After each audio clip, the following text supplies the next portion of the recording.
Happy Labor Day, everyone. If people got the day off, what do we do on the day off? We build models. The Mad Max cars. And last I left off, got it all painted. I got it all pinstriped. Then what I had to do was seal it with, hopefully it won't knock anything over, Future. And you can spray Future. Now this time, and I do this a lot, and I probably don't show it when I do it, and that's I'll pour it in a cup, and you can use a brush, big brush, small brush. You know, you don't have to spray the entire model. You can just spray what you need. But I needed the bigger brush because airbrushing would have just wouldn't have done it. I needed to seal the pinstripe, the white and the red, to the car, and that was the easiest way to do it. And it got an even coat, and it levels it. Self-leveling, so it's all smooth once you get done. So I got the decals on, the BHP1267, I'm going to say squadron badge, the interceptor on the top, and I was supposed to, on the left side, rear left side, put a big MFP on here, and it really wouldn't, to me, it really wouldn't line up. I mean, it just didn't look right. So I'll send you back the decals if you want to put that on. So what I did is I took some vinyl letters, and put a MFP on the back, small one, and on both sides, just to mimic the other side, to mirror it. Did the same thing with the clear body here. Again, supposed to put the big decal on the back here. To me, it just won't look right. So there's that. I did the same thing with the small ones there, front, both sides. Got the Pursuit on top, the MFP 408 number, and I put the kit supplied stickers for the tail light. But the front, I'm gonna send the stickers back. I'll let you decide if you want them on, because the ones on the sticker sheet here are basically got Valvoline on there. I really didn't think you want that on there, but I'll send it if you want to add. If you need to make headlights, just get you some clear stickers, not clear, white stickers, and put on there, cut them out. You know, you can do it that way too. But anyway, these are done. I'm going to let them dry, and I have to say this: these got to go to the state of Florida. And right now, I like, on current events here, Hurricane Dorian is, I got to see what they do. I can't ship it out till the hurricane passes. Make sure all the shipping lanes are, nothing destroyed. Got to think ahead here. So anyway, police cars are done. I'm going to get these off the workbench, and I need to do a little cleaning.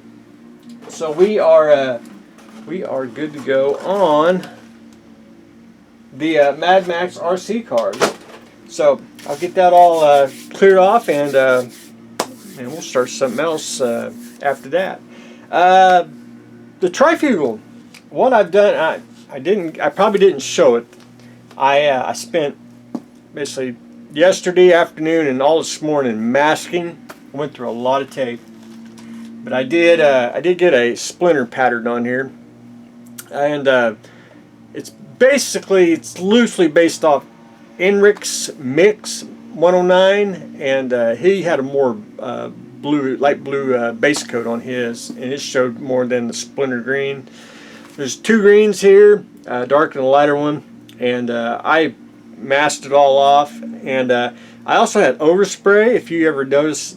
But it also gives a level of shaded detail once you go back in and post shading. So you'll see some a little darker edges and everything. That's actual overspray. It's just easier to do it that way. Anyway, I'm going back in I won't say blasters, the guns, darkening up the hole there, where the rapid fire, and then I'm just going in and shading all the panels. Just everywhere, and just blending everything in, and then I'm going to go in with some pigments and a little bit of dry brushing, and after that, should be ready for decals. Cockpit, really can't see much. I did a dark gray. I'm going to put a little bit of wash in there. That's pretty much all you're going to see because the pilot is going to be in it. So I started painting the pilot. And basically I cheated. I don't know. I used their painting guide, the Zakamura. Luftwaffe blue, which not too bad. And I don't know what the I'd say ochre yellow for the vest, but anyway, not too shabby. Once I get him painted, we'll do some washes, some dry brushing, and then I'll put his helmet on. I want to get his flesh painted and then put his helmet on, what I'm planning on. So you might not see a step of the actual painting in the head, so it'll be I'll try to show up close with the helmet on, but not gonna. All I do is paint the base coat, highlights, and a little bit of washes, and that's because you can only see this figure, 35 feet away, so don't have to go too elaborate in there. Plus, the spinning part is the attraction on the trifugal gimmick, if you will. I did. If you noticed earlier, I did put red around the spinning apparatus. Well, I did that on the engines too. I think it gives them a nice little color. Did the splinter as well, and its shading. Still need just a little bit more shading on there, and I think we'll be good to go on that. I tried to darken out the blasters. Man, I got Star Wars stuck on my mind, I guess. And one more. And what I'm going to do is I'm going to add a little more pigments and a little more blacken that out, and hopefully we'll try to at least get the painting done today. That's what I'm trying to do. I want to try to get most of the painting done, and then end of the week we'll try to get decals, because we got to decide what markings we want to put on the trifugal. Anyway, that's what I got going on today. We are airbrushing the trifugal camouflage and panels, painting the figure, and we finished the MFP police cars. So that's what I got going on today, so stay tuned for the next exciting. Oh, and 80 days on the teeth, which I need to go reglue them because it's been hot, and I like to eat my watermelon, and it does flood them out. But anyway, that's what I got going on today, so stay tuned for the next exciting episode.